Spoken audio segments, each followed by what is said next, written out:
안녕하세요. 의료기관 실습학생 감염관리 교육 표준주의 두 번째 시간 교육을 시작하도록 하겠습니다.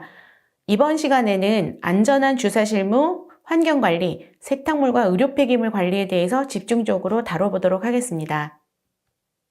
저는 중앙대학교 병원 감염관리실에서 일하고 있는 최지연입니다.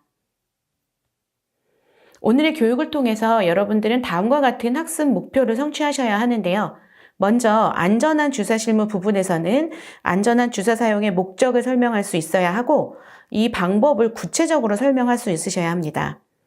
그 다음 환경, 세탁물, 의료 폐기물 관리 부분에 있어서는 환경관리의 필요성을 설명하고 올바른 절차에 따라서 청소와 소독을 시행할 수 있어야 합니다. 세탁물 관리 방법 역시 의료기관에서 올바로 적용할 수 있어야 하고요. 의료 폐기물 관리 방법 역시 올바른 방법을 적용할 수 있는 것이 이번의 학습 목표입니다. 학습 내용은 말씀드린 바와 같이 아래의 4가지 항목에 대해서 다루도록 하겠습니다. 먼저 첫 번째 안전한 주사 실무에 대해서 학습해 보도록 하겠습니다. 주사약은 우리가 현장에서 굉장히 많이 사용하고 있는 치료 방법이죠. 특히 간호사들은 주사와 떨어질래야 떨어질 수 없는 업무들을 시행을 하고 있습니다. 비단 예방이나 치료뿐만이 아니라 진단 목적으로도 주사약을 많이 사용하고 있기 때문에 빈번한 사용 그리고 침습적인 절차와 관련해서 여기에서 만약에 문제가 생겼다 그러면 감염관리 측면에서 굉장히 환자에게 위해가 되는 그런 요소로 작용할 수 있기 때문에 세계보건기구에서는 안전한 주사 사용의 목적을 아래에 3가지로 설명하고 있는데요. 먼저 첫 번째, 가장 중요한 목표, 환자에게 위해를 가하지 않고 또 주사를 사용할 수 있는 의료진이 어떤 위험에 노출되지 않아야 한다는 거죠. 피할 수 있는 위험에서 의료진을 안전하게 노출시키지 않게 하는 것. 그리고 또 한 가지 우리가 조금 더 생각해야 될 부분이기도 한데요. 지역사회에 위험한 폐기물을 초래하지 않는 것. 이렇게 3가지를 중요한 안전주사 사용의 목적으로 잡고 있습니다. 따라서 안전주사 실무는 감염관리를 위한 격리 지침 중에서 표준주의의 구성 요소에 들어가는 아주 중요한 실무라고 말씀드릴 수 있겠습니다. 여러분들 아마 몇 해 전에 이 주사기 사용과 관련돼서 많은 문제들이 있었던 거 기억을 하실 텐데요. C형 간염 문제도 있었고 신생아 중환자실의 아기들이 집단으로 사망하는 문제가 생겼었는데 그때 모두 연관되었던 것들이 일회용 주사기를 재사용한다던가 수액을 안전하게 사용하지 않았기 때문인 것으로 문제가 밝혀졌습니다. 그래서 오죽하면 환자들이 의료기관에 갈 때 일회용 주사기를 사갖고 가서 이 주사기로 놔주세요 라고 이야기할 정도로 굉장히 국민의 불안도가 높았고 의료기관에서도 우리는 이러하게 일회용 주사기를 재사용하지 않습니다라고 광고를 할 정도였고요. 특히 보건복지부, 정부기관에서는 신고해달라는 이야기까지 전 국민을 대상으로 홍보하기도 했었습니다. 사실 굉장히 간호사 입장에서는 어찌 보면 절대 일어나서는 안 되는 문제이기도 하지만 사실 우리가 간과하거나 놓칠 수 있는 부분이기도 한 점이 바로 안전한 주사 실무가 되겠습니다. 여러분들 이러한 안전한 주사 실무는 법령으로도 이게 규정이 되어 있어서요. 의료법에서도 의료법 시행규칙에서도 법령으로 이렇게 규제가 되어 있는데요. 그 내용을 조금 보시면 감염의 우려가 있는 환자가 입원했던 입원실, 그 옷, 침구, 식기 등은 완전히 소독해서 사용해라 이런 얘기들이 들어가 있고 의료기관에서 업무를 수행하는 보건의료인에 대해서 손위생에 대해서 교육을 해라. 이거는 안전한 주사 실무에 대한 어떤 아주 구체적인 방법은 아니지만 무균술 준수에 대한 기본적인 그런 기준을 이야기하는 항목이라고 할 수 있겠습니다. 또한 의료기기법에서는 의료기기법은 기기를 사용하는 거죠. 이 의료기기법에서는 아주 중요한 게 여기에 나와 있는 3, 4, 5번인데요. 아마 나중에 시간이 되시면 조금 한번 읽어보시면 참 재미있는 내용이 있는데 우리가 읽어보면 너무나 기본적인 기본 간호 실무인데 이게 법령으로 정해져 있다는 것은 잘 지키지 않을 수도 있고 만약에 안 지켰을 때 문제가 되면 문제시할 수 있다는 그런 개념입니다. 그래서 보시면 특히 3, 4, 5번에 포장이 개본되거나 손상된 일회용 주사 의료용품은 사용하지 말고 바로 폐기해라.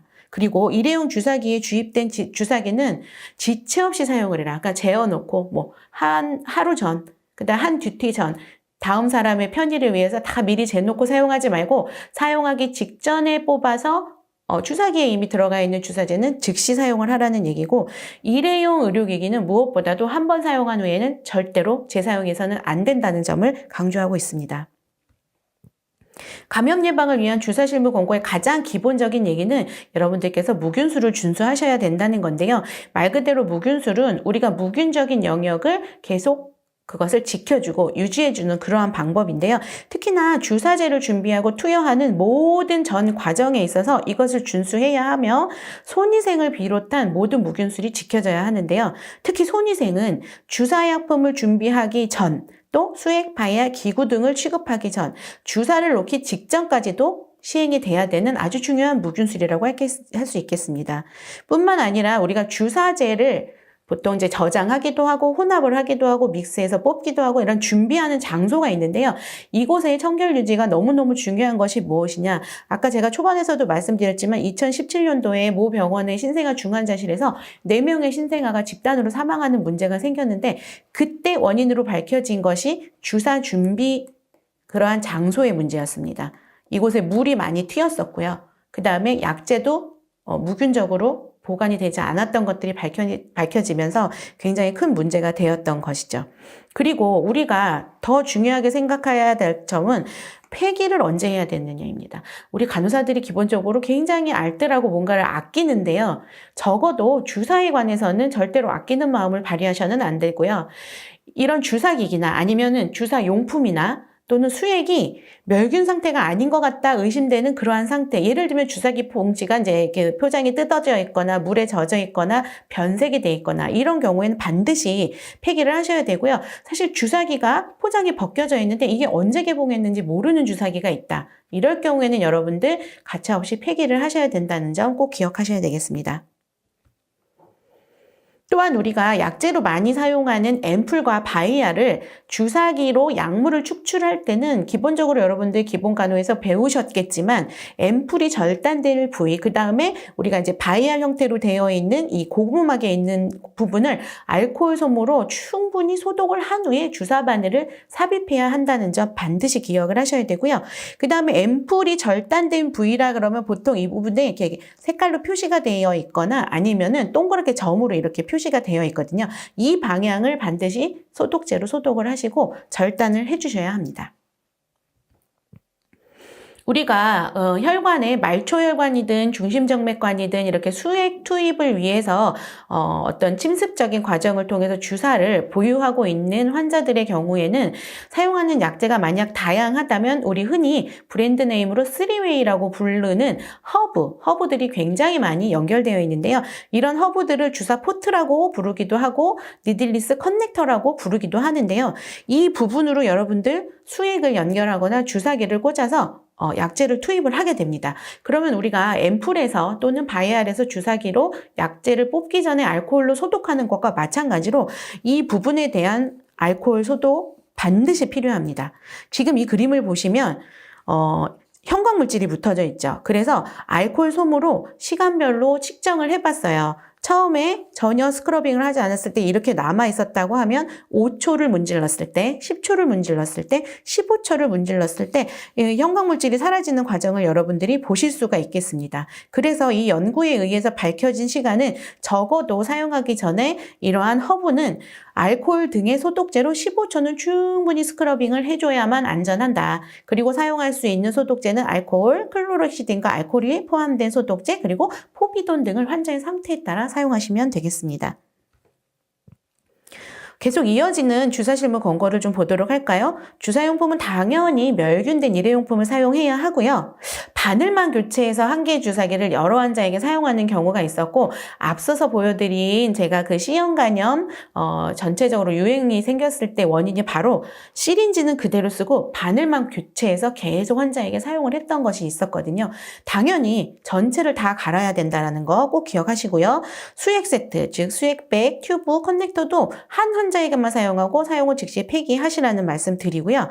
가장 중요한 것 중에 하나인데 우리가 약제를 희석하기 위해서 멸균 식염수나 아니면 멸균 증류수를 우리가 뽑아서 쓰는데 수액 100이나 수액병, 보통 100cc 이상의 많이 들어있는 수액을 뽑아서 여러 사람에게 관리용으로 사용하게 되는데요. 절대로 이렇게 하시면 안 되고, 예를 들어서 희석용이나 아니면 관리용으로 주사기를 사용을 할 때는 20cc나 30cc의 작은 용량으로 제작된 수액이 있습니다. 그거를 사용을 하셔야 되는 건데 1000cc짜리, 500cc짜리 이렇게 큰 병에서 뽑아서 쓰는 관행이 우리에게 좀 있었거든요. 더 이상은 이래서는 안 된다는 것 여러분들 꼭 기억해 주시기 바랍니다.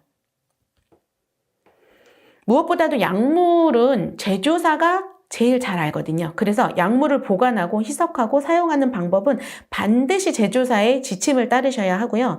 약물이 가능하다면 한 번 쓰고 버릴 수 있는 소분되어 있는 용량을 사용하는 게 좋은데 요즘은 그 신생아 중환자실 사건이 발생한 이후에는 일회용량 바이알이 많이 나왔어요. 그럼에도 불구하고 아직도 그 싱글 도즈 바이알이 아닌 멀티 도즈 바이알, 그러니까 한 바이알을 가지고 다회 용량을 쓰는 바이알도 있기는 합니다만 가능하면 그것은 사용을 좀 지양을 해주시고 일회용량 바이알을 쓰시고 일회용을 썼다면 잔여약품은 폐기한다. 이렇게 기억하시면 되겠습니다.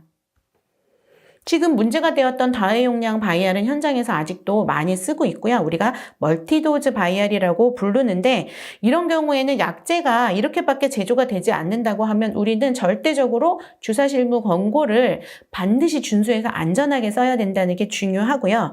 가능하면 한 바이알을 한 명의 환자에게 사용하고 매번 새 멸균 주사기를 필히 사용해야 된다는 거 기억을 하셔야 되고 현장에 가서 아마 보신 적 있을 수도 있어요. 바이알에 바늘을 꽂아놓는 경우가 있는데 이것은 절대 해서는 안 된다는 것 반드시 기억을 하시면 좋겠습니다. 그리고 다회용량 바이알을 개봉을 할 경우에는 반드시 이것을 언제 개봉했는지 언제까지 쓸 수 있는지 라벨링을 하셔야 돼요. 즉 개봉 일시, 유효기간 등을 반드시 써놓고 제조사에서 알려주는 권고에 따라서 반드시 폐기하셔야 된다는 점 기억해 주시기 바랍니다.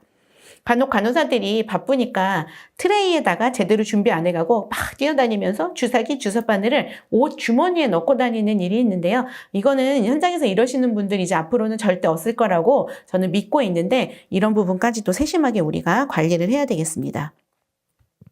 자, 이제부터는 두 번째 주제인 환경관리에 대해서 말씀을 드리도록 하겠습니다. 병원이라는 환경, 의료기관이라는 환경은 굉장히 많은 미생물들이 생존할 수밖에 없는 그런 환경인데요.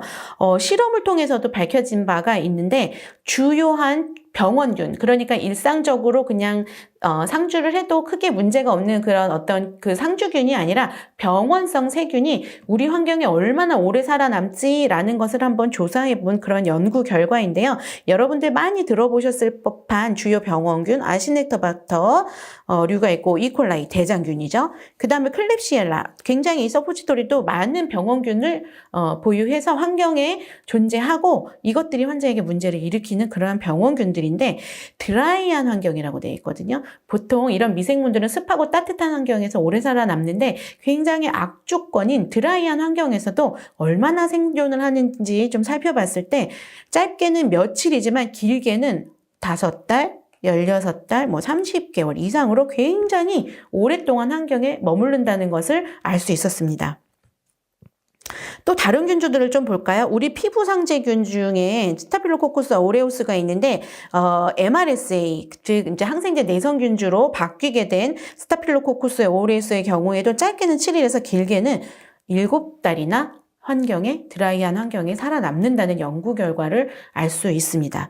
우리가 이 결과를 통해서 미생물이 오염된 환경은 상당히 오랫동안 잠재적인 위험 요소로 자리 잡을 수 있고 특히나 환자의 체액이나 분비물을 통해서 오염된 환경을 의료진이 손으로 만지거나 또는 기구를 통해서 뭔가 그 오염된 것들이 타 환자에게 전파될 수 있다는 점에서 굉장히 위험하다고 말씀드릴 수 있겠습니다. 그래서 우리가 흔히 청소라고 불리는 부분에 대해서 우리 간호사들이 조금 거부감이 있어요. 청소를 간호사가 해야 되나? 그런데 우리가 여기에서 얘기하는 청소라고 하는 것은 간호사가 직접 나가서 청소한다기보다는 청소하는 인력을 간호사들이 관리하실 수도 있고요. 또는 아주 위험한 기구 같은 것들을 닦아줄 때는 이거는 전문가들이 청소를 하고 닦는 수밖에 없거든요. 그러한 측면에서의 청소와 소독은 우리 간호사들에게 있어서 매우 중요하며 현장에서 실습하시는 선생님들께서도 이러한 것들을 간과하시면 안 된다라는 그런 중요하다는 이야기를 해드리고 싶습니다.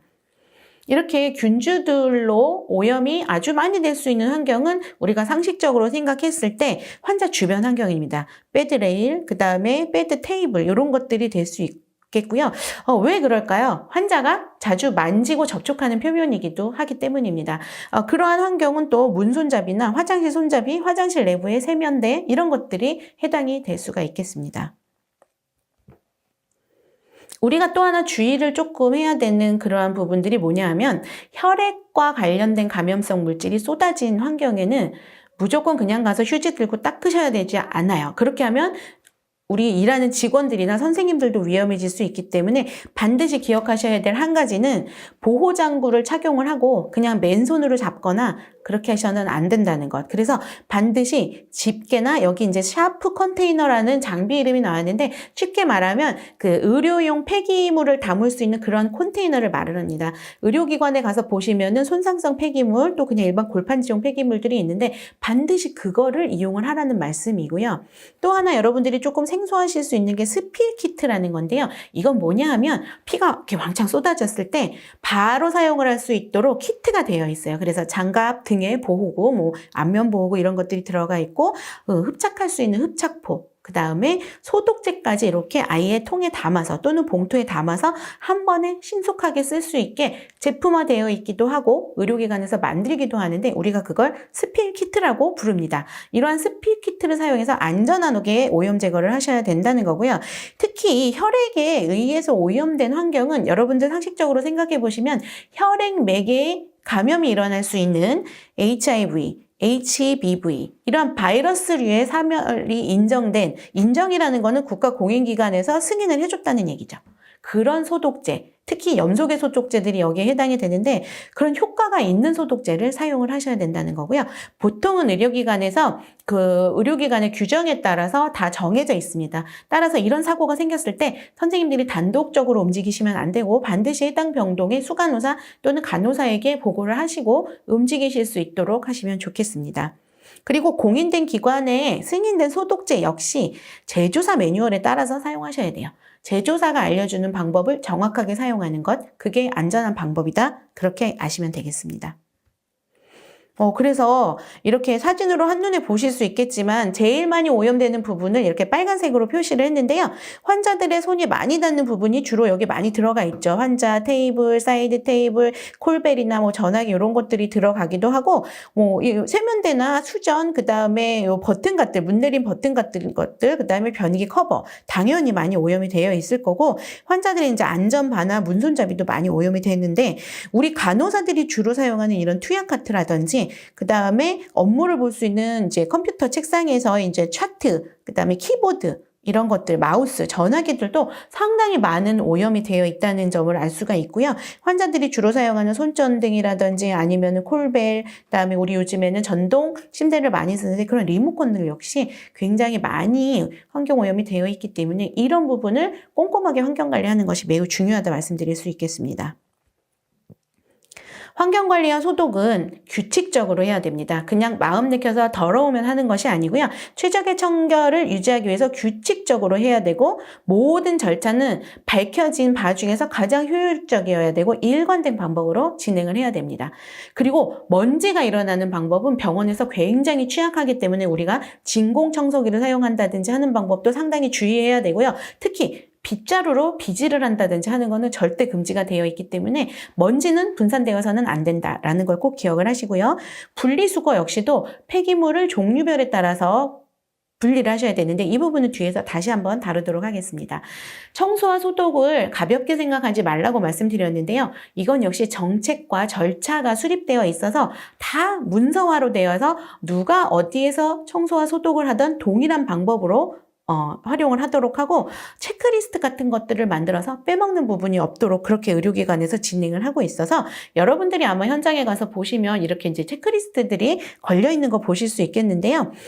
이 지침은 질병관리청이 이제 본부 시절이었을 텐데 2016년도에 의료 관련 감염병 관련 관리 지침에 병실 내 환경 표면에 있어서 가장 먼저 평가를 해야 되는 대상들을 이렇게 제시해 준 부분이 있습니다. 그래서 시행했으면 시행의 체크, 아니면 뭐 미시행의 체크, 대부분은 시행을 하도록 유도하기 위해서 이렇게 만든 체크리스트들이고, 의료기관에서는 이런 것들을 변형을 해서 우리 기관에 맞게 체크리스트들을 사용하고 있는 것을 여러분들이 아실 수가 있을 겁니다.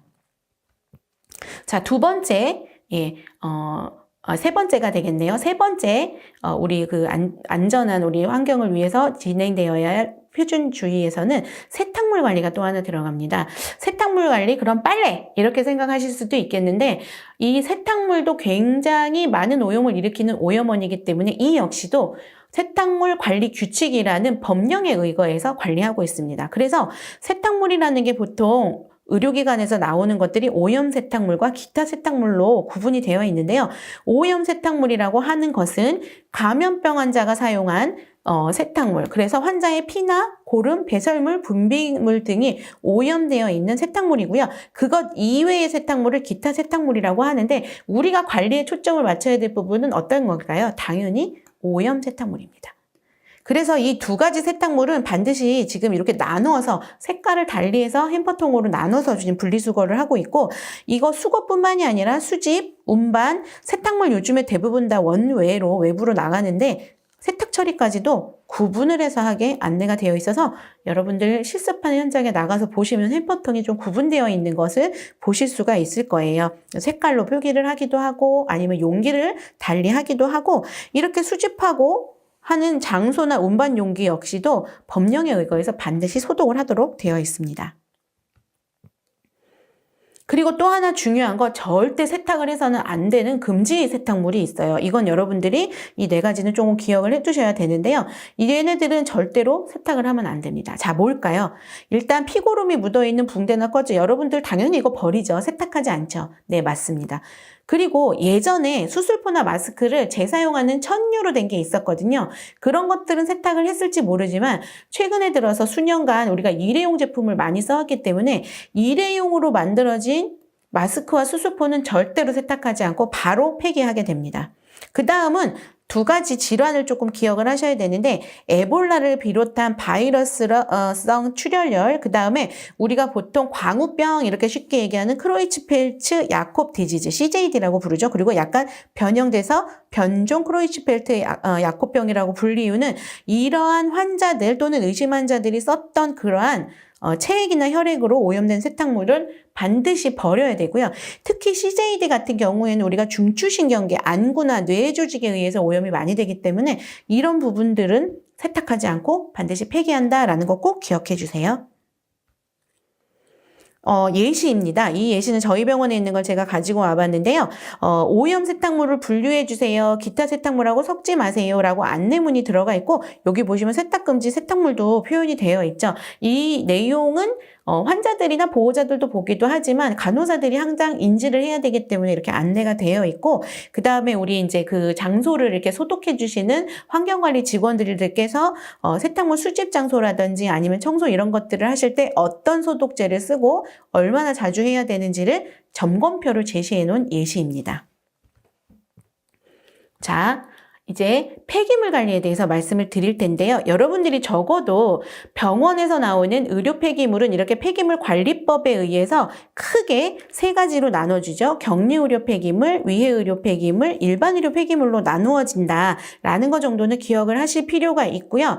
격리 의료 폐기물 어려운데 뭘까? 이거는 감염병으로부터 환자를 타인을 보호하기 위해서 격리된 사람이 사용한 인체 폐기물이 격리 의료 폐기물이에요. 예를 들어서 우리 코로나, 지금 요즘에 굉장히 이제 어려운데 이 코로나 환자들이 사용한 그런 폐기물은 다 격리 의료 폐기물에 들어가게 됩니다. 그 다음에 가장 많이 나오는 폐기물이 일반 의료 폐기물이에요. 우리가 혈액, 체액, 분비물, 배설물이 함유되어 있는 이러한 일련의 것들, 뭐 일회용 주사기, 수액 세트 이렇게 정의를 하고 있는데, 이게 가장 많이 나오고 있습니다. 그 다음에 위해 의료 폐기물은 조금 더 위험하기 때문에 우리가 종류별로 나눠서 관리하고 있는데, 그게 조직물류, 병리계, 손상성, 생물화학, 혈액 오염 폐기물 이렇게 크게 5가지로 나누고 있는데요. 여러분들이 현장에서 쓰는 주사 바늘 같은 것들은 조금 다른 모양의 폐기물통에 수거하는 걸 보신 적이 있을 거예요. 그리고 유리 또 수술용 칼날 이런 것들은 바로 위해 의료 폐기물에 들어가고 그 외에 실험실이나 이런 데서 나오는 것들이 각각 달리해서 이렇게 이제 우리가 분리수거를 하고 있다는 점 기억을 하시면 되겠습니다. 그래서 의료 폐기물 같은 경우에는 따로 어디 이제 뭐 쓰레기통이나 이렇게 별도로 버리는 거 아니고요. 법령에 의해서 반드시 사용을 해야 되는 전용 용기가 따로 있습니다. 그래서 2가지 형태로 우리가 사용을 하는데요. 지금 보시는 것처럼 이렇게 봉투로 사용하는 경우가 있고요. 그 다음에 상자형 용기로 사용하는 경우가 있는데 상자형은 이렇게 이제 합성수지, 그러니까 이제 쉽게 말해서 플라스틱으로 된 그러한 재질로 되어 있는 상자형이 있고요. 종이, 골판지로 된 골판지형이 이렇게 있습니다. 그래서 현장에 가서 이렇게 둘러보시면 아마 가장 많이 사용하는 게 골판지류일 것이고요. 이렇게 그림 보시면 지금 바늘을 손상성 폐기물을 합성수지류에 버리고 있는데 이런 것들도 많이 보실 수가 있고 또 봉투형 폐기물 용기를 사용하는 경우도 있기 때문에 관심 갖고 이렇게 둘러보시면 아, 의료 폐기물 이렇게 나눠서 수집하고 계시는구나 라는 것을 아실 수가 있을 겁니다.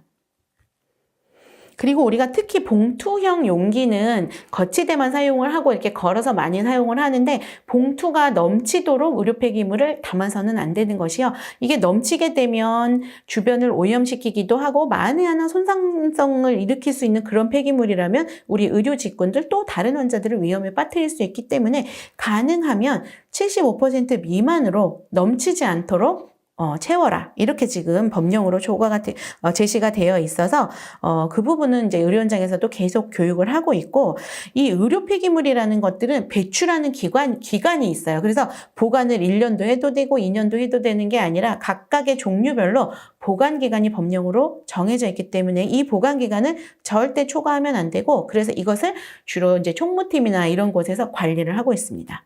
또한 의료 폐기물이 요즘에는 다 외주로 나가죠. 처리업체가 있어요. 근데 환경부의 허가를 얻은 처리업체로 내보내고 있는데 거기 나가기 전까지 모아두는 보관 창고가 있는데 여기에는 주 1회 이상 반드시 소독을 해야 된다는 이러한 아주 세심한 그러한 세부 부분까지 법령으로 관리가 되고 있습니다.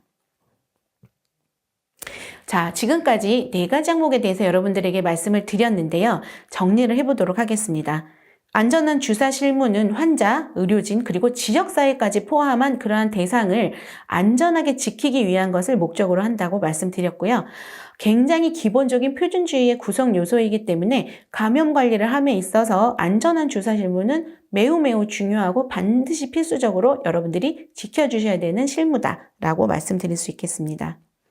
2번째 환경관리는 우리가 청소와 소독을 간과하기 쉽지만 의료 환경을 안전하게 유지하기 위한 방법으로서는 굉장히 중요한 감염관리의 기본 요소이고 여기에 사용되는 환경소독제는 반드시 승인된 국가공인기관에서 승인을 득한 제품을 표준화된 방법, 즉 제조사에서 제시해주는 방법과 절차에 따라서 사용을 해야 된다는 거 기억해 주시기 바랍니다. 세탁물 역시 법령으로 다루어지고 있는데 종사자와 환자를 안전하게 우리가 관리하기 위한 것으로 역시 허가받은 세탁법을 갖추고 있는 업체에 우리가 의뢰용을 해야 된다는 것이고요. 의료기관 세탁물 역시 안전하고 위생적으로 취급하고 보관해야 된다는 점 강조드리겠습니다. 마지막으로 의료 폐기물 역시 법령에 의해서 격리, 위해, 일반 의료 폐기물로 크게 나눈다. 종류는 제시해 두신 자료를 조금 더 참조해 주시면 좋을 것 같고요.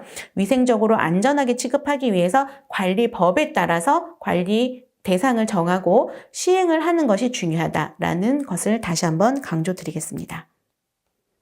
자, 지금까지 공부한 내용으로 우리가 문제를 조금 풀어봐야 될 것 같은데요. 여러분들 한번 같이 집중해 주세요. 자, 안전주사 실무에 대한 이야기입니다. 감염 예방을 위한 안전한 주사 실무 권고안으로 옳지 않은 것은 찾아야 됩니다. 1번, 주사용품은 멸균된 일회용품을 사용해야 한다. 약품은 가능한 일회용 바이아를 사용하되 잔여약품은 폐기한다. 3번째, 주사제가 들어있는 주사기는 주머니나 옷에 넣어 운반하지 않는다. 4번째, 주사제를 저장하고 혼합하는 장소는 물이 튀지 않는 환경이어야 한다. 마지막 5번째, 언제 개봉되어 있는지 모르는 주사기는 발견 후 24시간 이내에 사용해야 한다. 자, 여기서 옳지 않은 것은 어떤 것일까요? 여러분, 너무 쉽죠? 네, 5번입니다. 언제 개봉되어 있는지 모르는 주사기는 발견 후 24시간 이내 사용이 아니라 바로 즉시 폐기를 해야 되는 것이죠. 두 번째 문제, 감염 예방을 위한 올바른 환경관리 방법에 대한 설명으로 옳지 않은 것을 골라주시면 되는데요. 첫 번째, 청소와 소독에 대한 정책과 절차는 문서화해서 사용해야 된다. 두 번째, 최적의 청결 상태를 유지하기 위해서 청소와 소독은 규칙적으로 시행한다. 세 번째, 혈액에 오염된 환경 표면의 소독에는 HIV, HBV 사멸이 인정된 소독제를 사용한다. 네 번째, 효율적인 청소를 위해 가장 먼저 먼지떨이 등을 이용해서 먼지를 털어낸 후에 소독을 시행한다. 다섯 번째, 환자가 자주 접촉하는 표면은 오염 가능성이 매우 높기 때문에 덜 접촉하는 환경보다는 좀 더 자주 소독해야 된다. 예, 이 문제도 어렵지 않으시죠? 제가 아까 분명히 말씀드렸다시피 먼지가 분산돼선 절대 안 된다. 그래서 먼지털이 같은 것들은 의료기관에서 사용하지 않습니다. 이런 점들을 기억해 주셨으면 좋겠습니다. 자, 드디어 이 문제가 나왔네요. 세탁물 관리 중에서 재사용하기 위해서 세탁해서는 안 되는 세탁물은, 즉 세탁물 금지, 세탁 금지 세탁물을 찾으시면 되는데요. 환자가 사용한 담요, 혈액이 묻어있는 꺼즈, 결핵 환자가 착용했던 환희, 오염 세탁물을 수집했던 수집 자루, 피부관의 피부관리실에서 사용했던 타올. 이 중에서 세탁 금지 세탁물은 어떤 걸까요, 여러분? 너무 쉽죠? 혈액이 묻어있는 꺼즈는 절대로 세탁해서는 안 되고 바로 폐기해 주셔야 됩니다.